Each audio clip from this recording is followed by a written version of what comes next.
imbalances. You know, one thing, if you learn from Austrian economics, is that Mises and Hayek talked about. They talked about structural imbalances in the economy, and there's actually a major issue in China right now, whether we have what we call Hayekian risk of imbalances versus the Keynesian risk of not enough aggregate demand kind of concepts.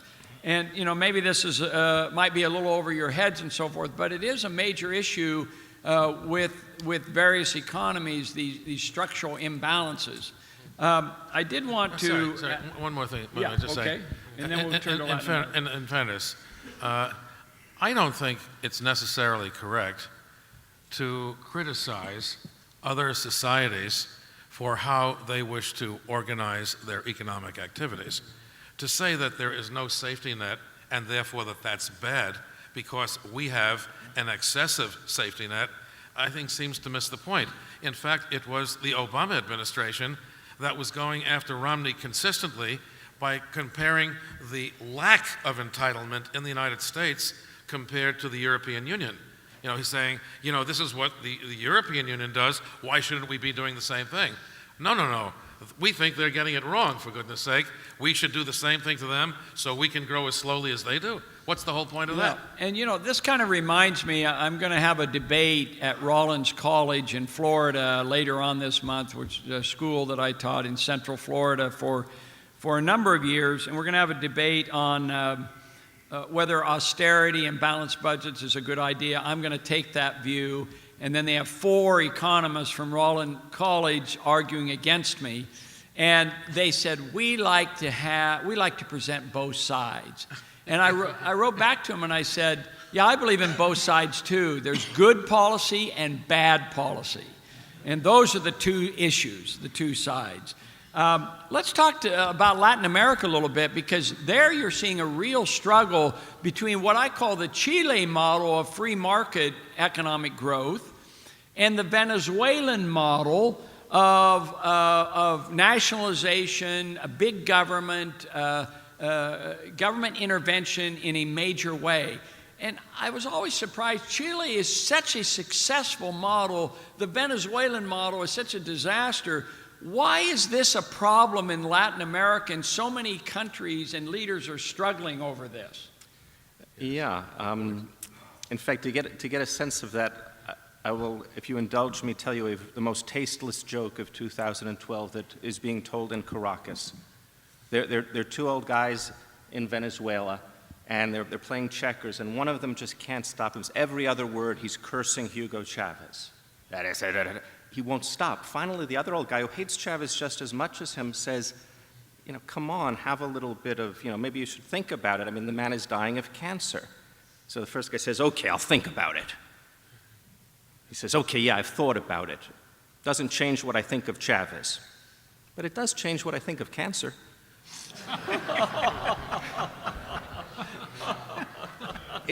Realistically speaking, it's a geopolitical factor, the longevity of the Castro brothers and of Hugo Chavez, which would tend to weigh in favor of things getting better in a political sense. I don't think Venezuela is headed for a soft landing, but I think their willingness to project influence backed by huge amounts of money into the other countries will be diminished, however that resolves. Very quickly, because we don't have much time, I want to give you a list of 7 countries, sort of information you can use as you make your own decisions. So I'll reduce to one line the rest of the continent, 5 R's for thinking about different places in Latin America. Radicals, which is what Mark is talking about, and I would bundle organized crime along with the left-wing politicians. Reserves. Some of the countries are solvent, some of them are insolvent. It will make a big difference. Reforms. At what rate are these countries reforming? That is sort of what's going to track the success of each country. And then the last 2 sort of mark a conceptual geographical division from the southern border of the U.S. up to the border with Panama. The R would be remittances. Major economic event for those countries, the remittances from the United States. President Obama has said that that money is going to keep flowing. That's a tremendous, to get the orders of magnitude, if countries where half the population is receiving a remittance, And it's billions of dollars into small economies in Central America, for example, and it's very substantial in Mexico. And Sorry, is your point that that's a good thing? my point is, if you want to understand what's going on, that's a central factor. Okay. Going below Panama southwards, the R is resources. Those economies are about natural resources. They do other things. Brazil's leading export, when I last looked, was aircraft. But to understand the performance, Are you bullish on Brazil? I think it's overpriced. I think it's expensive. I think it's very sensitive to commodity prices, though it is a diversified economy. And I think it's half a continent, so you need, unless you're just buying a country fund, you need to really unbundle it. Okay. Okay? Now, in terms of news you can use, what can you do with Latin America? It depends what you're looking for. If you want a place where you can live a European lifestyle, go to the Symphony, sit in a beautiful colonial village by the sea, get on a ferry boat, wind up in Buenos Aires, and go to excellent theater or shows, have the best steak in the world and fine wines. That's Uruguay. Uruguay. Yeah, you'll get good medical care there also. You won't be able to earn money there. There's no economic dynamism. The young people leave.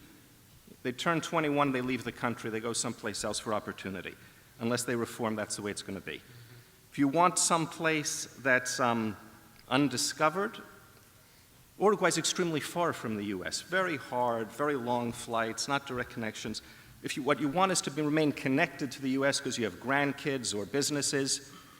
The big secret is El Salvador. You have direct daily flights, nonstop daily flights to 9 North American or 10 North American cities out of El Salvador. It's an air hub.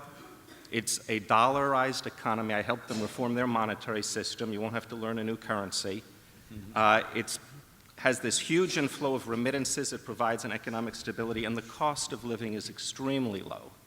It's very cheap. I mean, my kids go to a school, the American school in the U.S., it's $40,000. They pay $6,000. If they can't come up with the money, I help them. And this is for surfing. Maybe one other country. Yeah. Okay. I think if you want to make money, I think two places to look at are Colombia and Chile. I think Colombia as an equity investor is interesting. I think that what they're doing with financial services, as U.S. banks are withdrawing from Latin America because Citibank has messed things up, they pull out, the Colombian banks come in and take their positions. Chile is a place to set up and operate a business. It's a growing economy. For mining, the usual Brazil, Mexico, Chile, also Peru, also Colombia. Central America, very hard to get permits, a lot of problems there. At least 1 million Americans live in Mexico. Yes, yes. They seem to like it. Yes, they do. And until they have to deal with the authorities, the ability of the U.S. government to help you out if you get in trouble in Mexico is very limited. If you get in trouble in El Salvador, the embassy is a giant there. You get in trouble in Nicaragua, like one young American did, he spent 1.5 years in jail for a murder he did not commit. Wow. So Wow. You need to understand these are very different legal systems, these are very different police regimes, and each one is unique. And you really need to decide where you want to be on the axis of completely disconnected from the U.S., or do you want to hold on to a line there? Excuse me, can I ask you a question? Yeah. Everybody recommends Chile because the Chicago boys and all of that stability. Why is the inflation rate there so high and so persistently high? It's something like 4 to 5% a year when the rest of the continent is at 2% or less. Well, Richard will get to that in the Q&A. Oh, okay. All right, well, let's open it up to Q&A. Who has questions that you want to ask any of our panelists on covering the globe, what's happening in the world, and so forth? Yes, please.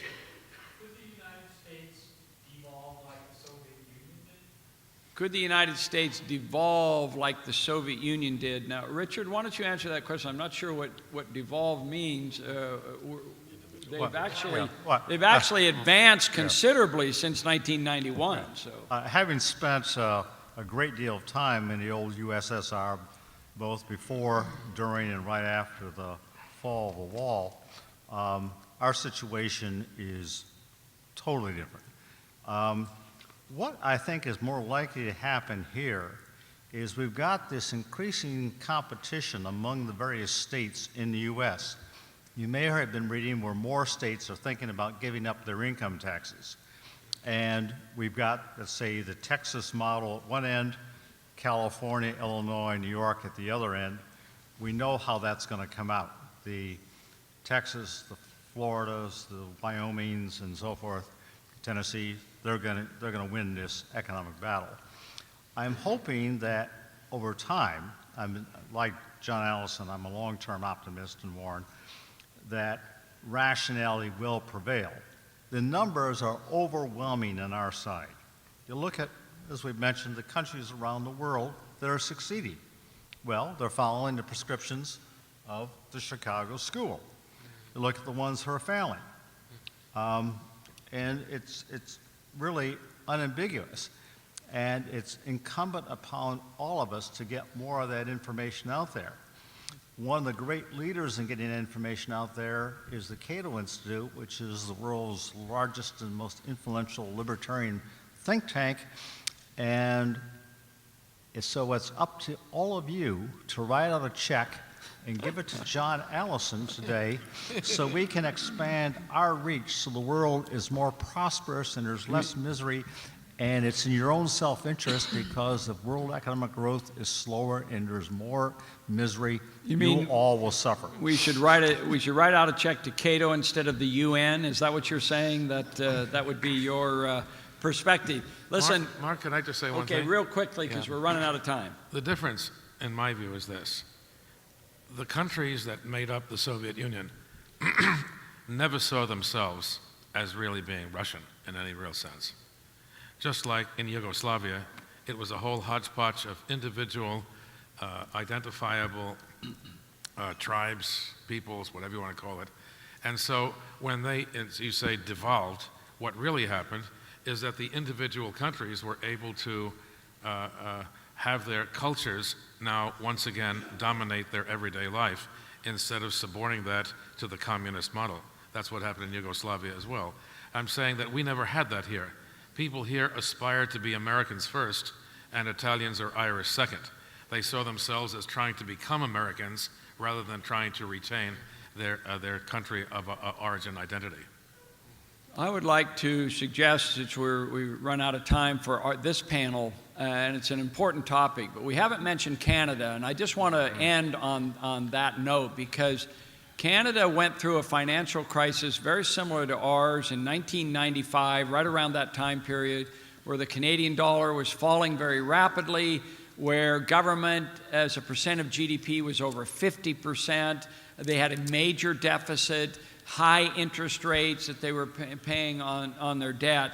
And they made a change. They said enough is enough. The Liberal Party of Canada made this decision, and they cut back government spending without raising taxes for 2 years. They balanced the budget, went on an 11-year supply-side tax cut revolution. In fact, I believe the corporate tax rate is now down to 15%. 15% compared to our 35%. And they had no financial crisis in 2008. Of course, they didn't allow the subprime lending and all that nonsense.